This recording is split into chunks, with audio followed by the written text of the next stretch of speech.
Hello YouTube.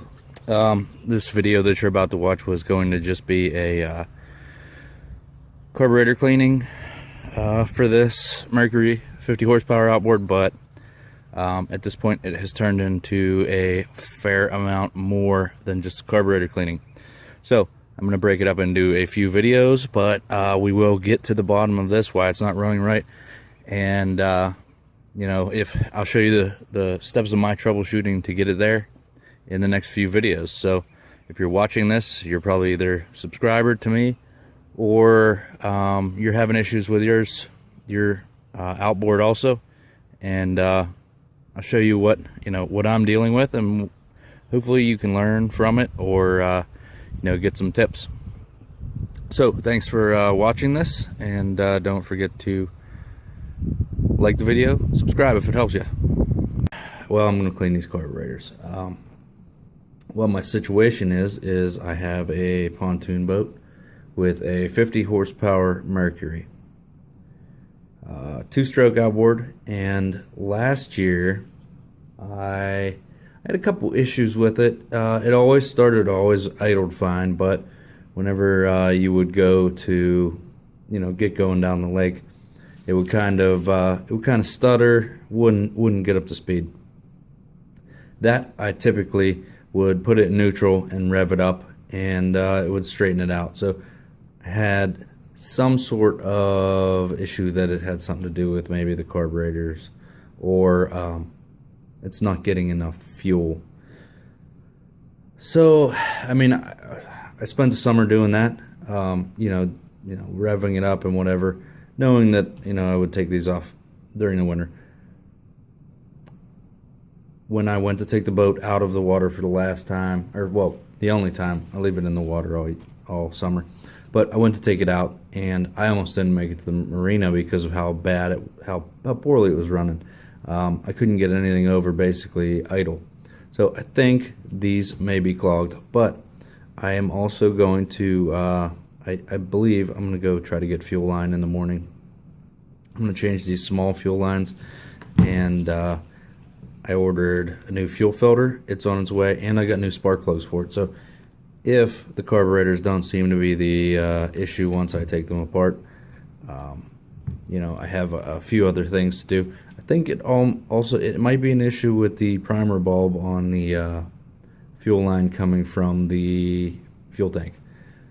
We'll see. This is going to be the first thing. It's the most likely cause in my book.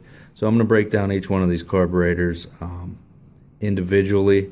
I'm going to start with what would be the top, this one, and then just work down, and then put them all back in their respective places.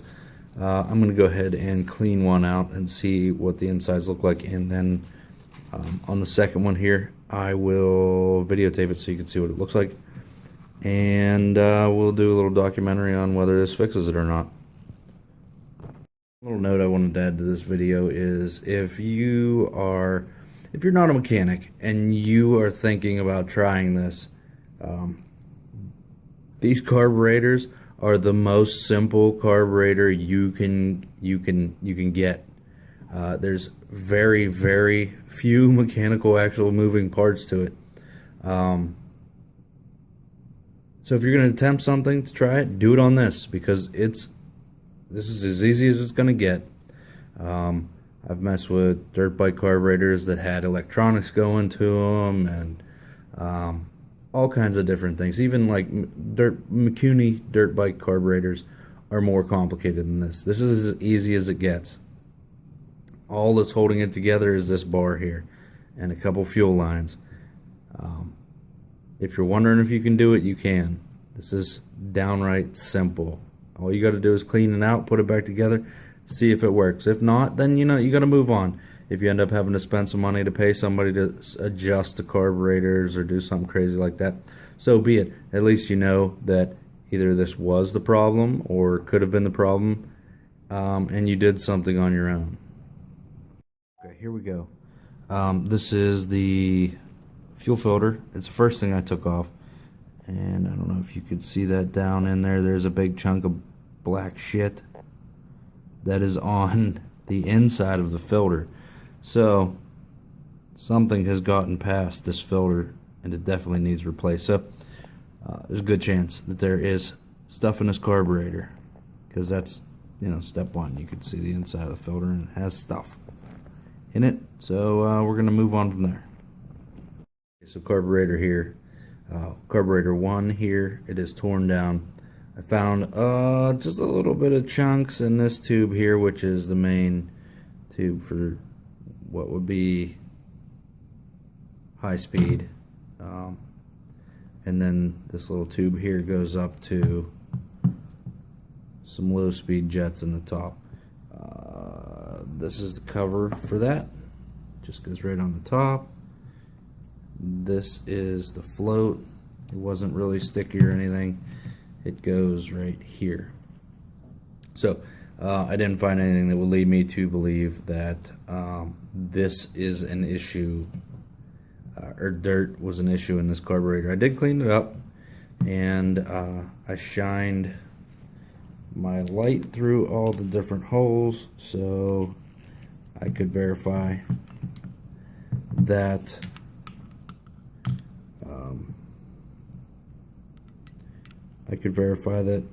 they're clear. You see those little holes there, and bear with me. You can see that little hole there has light coming through it and is clear. So and then this needle here, if you shine light on this side, you'll be able to see through into there. I'm not sure if this will, there you go. You can see this is for idle, I believe, the idle adjustment. So I was able to basically go through here one by one, except for this, and I filled this up with alcohol and blew through it, and you know, no restriction, nothing that would cause an alarm in my mind by any means. So I don't think this is an issue. I'm going to put it back together, move on to carburetor 2 and 3. If I don't find anything that looks you know, suspect, then I'll move on. There's also a jet right there. It did have a small piece of junk in it. Like I said, though, nothing that would make me think it was not going to run right. Okay, so I'm going to put this back together. If I find anything with these, I'll let you know. One more quick test you can do before you put it back together is lift up the float, make sure it drops. See how that needle's moving inside of the float seat. If it sticks, it won't drop back down. Now, if it were to stick right now, it probably wouldn't do it anyways, because the float weighs so much and there's no fluid on the other side. But as long as the float is dropping down, and you could see float is dropping down, needle's dropping down, it should be okay, because it is held on there by that piece of wire or whatnot, spring doodad, I don't know. It hooks the needle to the float. Should be good to go. So it's dropping down. Gravity should pull it down one way or another. So moving on. Here I am into carburetor 2, and I don't know if you can see this. That down there is not gasoline. That's water. Cause for concern. There's water in here.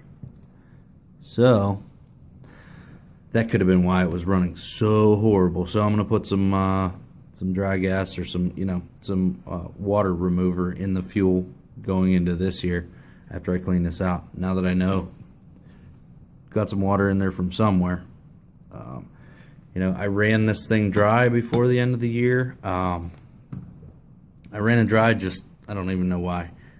I never do that with anything else, but I did it with this, and I've done it the last 2 years, and now I'm having issues. So maybe I just won't do that anymore. I'll just leave it hooked up. But first serious thing that I have found is that water. I'm going to continue on and see if I find anything else with this carburetor. But right now, that's all I know is my problem. Hopefully this will be a tip for you. If you can't get the carburetor bowl off easy, don't try to pry it or anything. Just tap on it on one side. This would be easier if I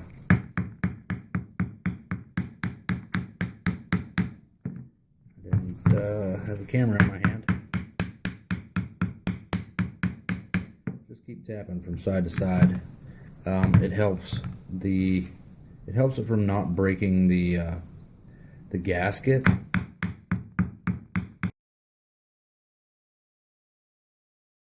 Since I'm going to videotape it, that's not going to work how I was hoping. But there we go. She's coming loose. All right, and there is water in this one also. See, there's an inside and an outside gasket on this, so the inside gasket seems to be holding still.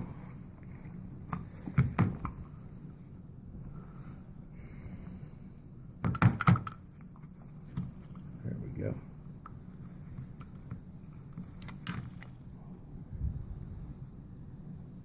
More water.